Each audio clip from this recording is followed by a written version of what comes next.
buenas tardes, bienvenidos a nuestro podcast Innovaciones de la Educación y el Aprendizaje.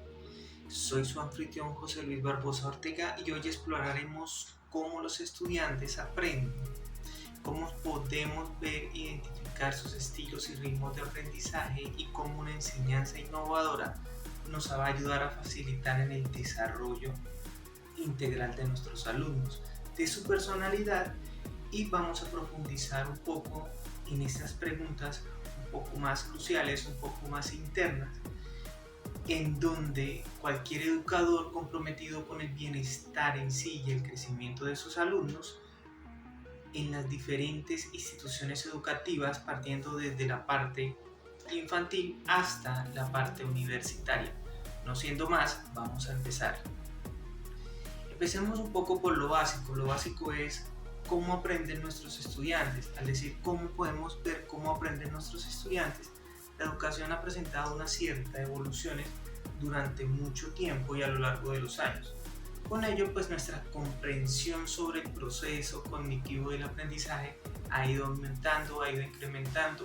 Hemos encontrado que hay patrones psicológicos que muchas veces vienen movidos desde los mismos ambientes, desde las mismas situaciones socioeconómicas, de lugar, de estadía, anímicas de los estudiantes, y por eso vamos a estar un poco involucrados en el proceso de este aprendizaje.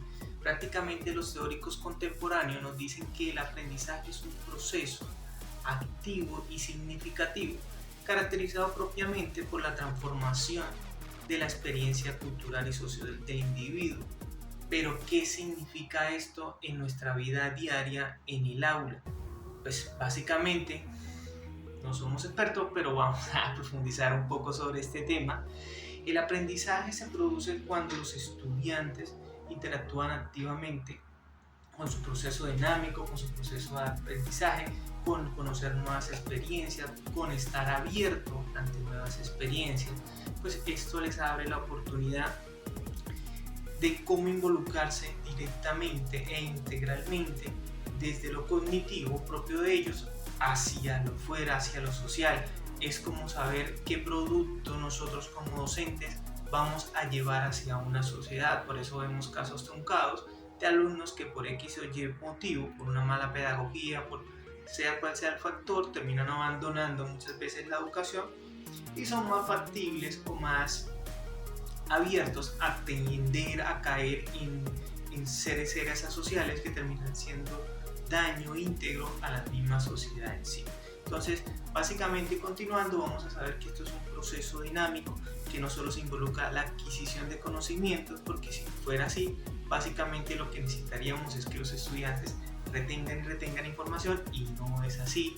Básicamente necesitamos que ese ser íntegro salga también con la capacidad de la comprensión, de la capacidad de aplicar estos conocimientos en diferentes contextos. Por ejemplo, en lugar de memorizar hechos aislados, un estudiante aprende mejor cuando se presenta la oportunidad de resolver problemas reales que requieren un pensamiento crítico y creativo.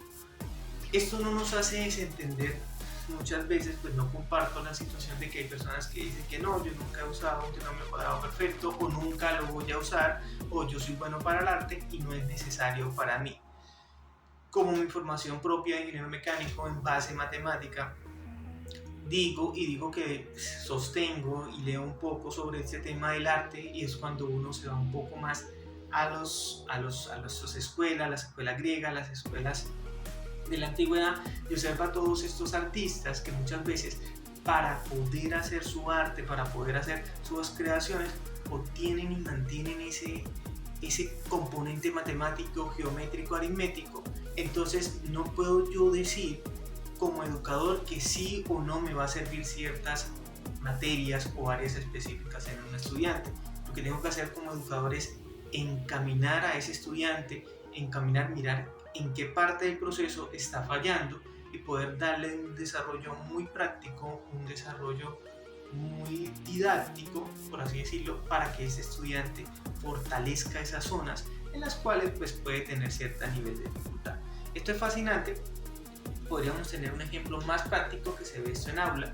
Claro, imaginemos una clase de ciencias donde los estudiantes no solo comprenden el proceso de la fotosíntesis a través de un libro de texto y saber cómo va a funcionar toda esta idea, sino también pues llevarlos al campo, llevarlos a una parte del laboratorio, a una parte práctica, hacer que siembren ellos mismos una planta, ponerles una planta en varios casos, en un lugar totalmente aislado, en un lugar expuesto al sol, para que ellos mismos comprendan y entiendan la importancia de cada uno de estas metas y logros durante todo el proceso del aprendizaje. En la observación real prácticamente pues nos van a ayudar a esta metodología que permite a que los estudiantes se involucren profundamente con el contenido, lo cual pues, mejorará su comprensión y su retención de información. Entonces ahora pasemos a otra pregunta.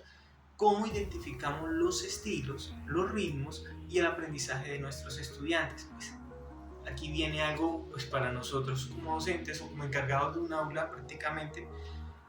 Vamos a tener que cada estudiante es un caso único como tal y que cada uno va a tener su propio estilo de aprendizaje y nos va a tocar a nosotros mismos identificar estas características. Estas pequeñas diferencias es esencial para proporcionar una educación personalizada y efectiva.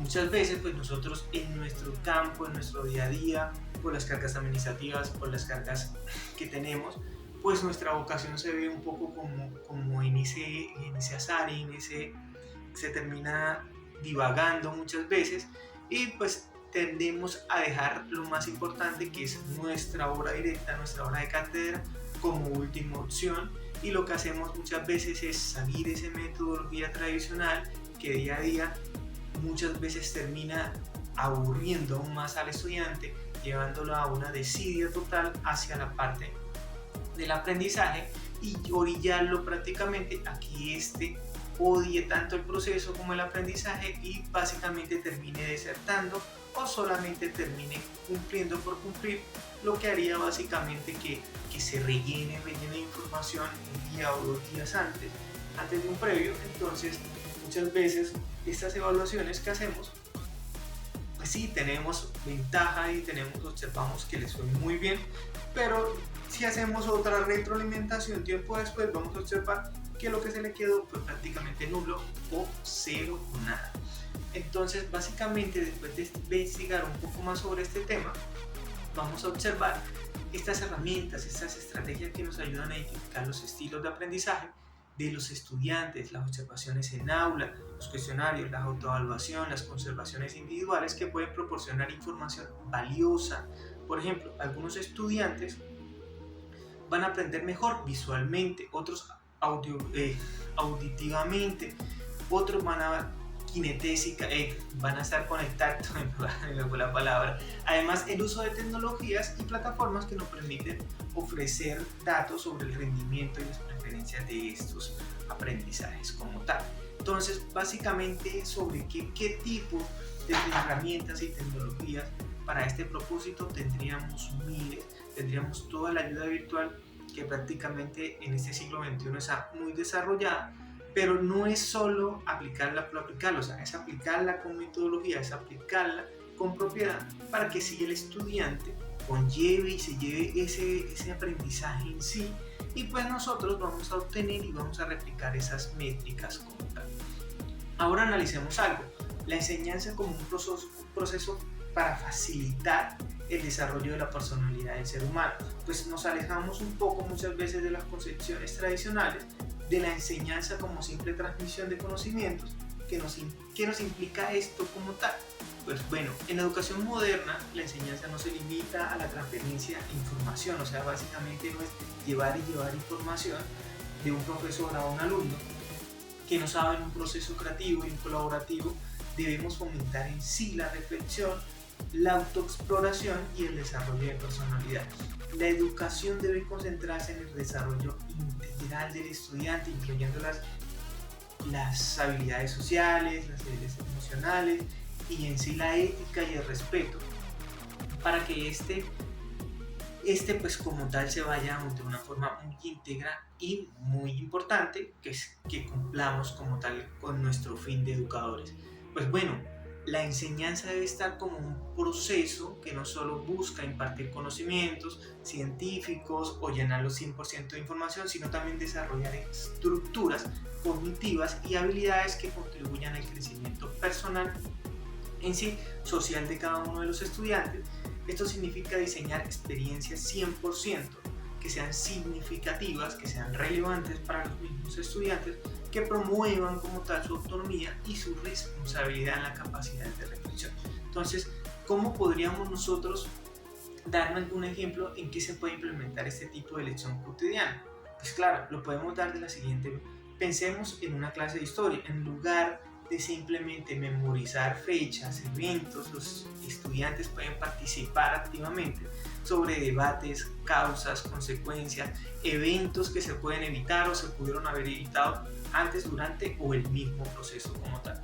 Entonces, lo que se busca en un periodo de comprensión específico o simular situaciones históricas, pues básicamente nos va a ayudar y le va a ayudar al estudiante a mejorar las perspectivas de las personas que vivieron en esos tiempos. Esto nos lleva desde la parte de la pedagogía liberadora de Paulo Freire, quien criticó el modelo educativo tradicional y lo catalogó como la educación bancaria. Y como contraste, pues crea una educación muy libertadora, una educación que se centra también en el ser, en no solo recibir y receptar información, sino que básicamente que nos quitemos esa idea de ser el pedagogo donde el conocimiento es depositado directamente en cada uno de los estudiantes sin fomentar participación, sin fomentar la parte crítica. Entonces, Freire argumentaba que este modelo perpetúa la desigualdad y produce individuos dóciles. Entonces, básicamente estamos creando productos, así suene feo, creamos productos para un mercado que literalmente ya se encuentra saturado de lo mismo y donde tendríamos profesionales, o sea, sin discriminar cada una de las actividades, profesionales en actividades que no corresponden a lo que estudiaron, pero justamente fueron eso, fueron por un título, lo alcanzaron, pero no tienen criticidad, no tienen criterios y solo tienen, pues básicamente, lo que quisieron tener. Entonces, lo que buscaba Freire con la educación libertadora, pues es el diálogo, la interacción crítica entre profesores y estudiantes. Esta pedagogía busca como tal empoderar a un estudiante desarrollado bajo la capacidad para cuestionar, para analizar, para transformar su realidad. Es una educación centrada en el desarrollo de la personalidad, el cuidado de la vida y la convivencia solidaria. También me parece interesante cómo cómo podemos argumentar esto en nuestro día a día, en nuestro enfoque diario. Entonces podemos hacerlo haciendo proyectos donde los estudiantes trabajan con problemas del mundo real, que se discutan ideas, soluciones en grupo, lluvia de ideas, donde busquemos que el enfoque en el desarrollo de las habilidades académicas, sino también habilidades críticas para que la vida cotidiana y el producto final pues tenga un raciocinio, tenga un pensamiento crítico que le ayude muchas veces a salir adelante. Finalmente vemos cómo estos principios pues, se aplican en la vida diaria y cómo podemos diseñar experiencias de aprendizaje que promuevan el desarrollo integral de nuestros estudiantes. Entonces es fundamental crear un entorno de aprendizaje que sea instructivo, que sea inclusivo, que sea participativo, reflectivo durante las actividades como proyectos colaborativos. Entonces debates, juegos, todo lo que podamos hacer que nos ayuden a que los alumnos integren y nos busquen como docentes y como líderes más que como profesores para que ellos generar esa inquietud y ese crecimiento día a día. Entonces podríamos profundizar un poco más como los juegos didácticos, claro, pues haciendo práctica. Esto nos ayuda a generar esta parte, esta creatividad, este desarrollo, ¿cómo se llama? A veces se nos pierde esa búsqueda en sí del conocimiento. Entonces, además es esencial integrar la metacognición, es el proceso del aprendizaje que nos va a ayudar a los estudiantes a reflexionar a sus propios procesos de pensamiento y aprendizaje, y esto puede mejorar significativamente su rendimiento académico, su desarrollo personal. Les va a ayudar a desarrollar estrategias diarias, estrategias como tener diarios sobre reflexiones, autoevaluaciones, discusiones guardadas, pues les va a ayudar muchas veces al estudiante a eso, a generar espacios, a buscar, venga, porque estoy fallando en esto, porque estoy fallando en aquello, y que sea el mismo autocrítico, y de esa manera sea él que crezca y que busque cómo crecer como tal. Entonces esto ha sido todo por hoy. Le robé 15 minutos de su valioso tiempo. Estamos aprendiendo todos. Espero que siempre seamos esos seres inquietos por el conocimiento, inquietos por el saber. Se lo digo a alguien que no tenía, hace 2 meses no tenía ni idea de qué era pedagogía y ahora está totalmente fascinado con este mundo. Ámenlo, adórenlo, busquen la manera de seguir día a día. Ustedes que están en su profesión, que es mucho más importante, solo saben que está en la parte universitaria, pero esa tarea de día a día de estar con niños debe ser súper valiosa, porque están creando seres, y acuérdense, crear seres íntegros, crear seres ideales que me arrojen a la sociedad, que me lleven a la sociedad a un punto más, y eso es lo que siempre vamos a buscar. Entonces esto ha sido todo por hoy, muchachos, en Innovaciones Educación y el aprendizaje. Espero que esta conversación pues nos haya proporcionado un poco de ideas valiosas sobre cómo podemos entender y mejorar el aprendizaje de nuestros estudiantes y cómo diseñar grandes experiencias educativas que realmente promuevan nuestro desarrollo integral. Gracias por acompañarnos y muchísimas gracias por su tiempo.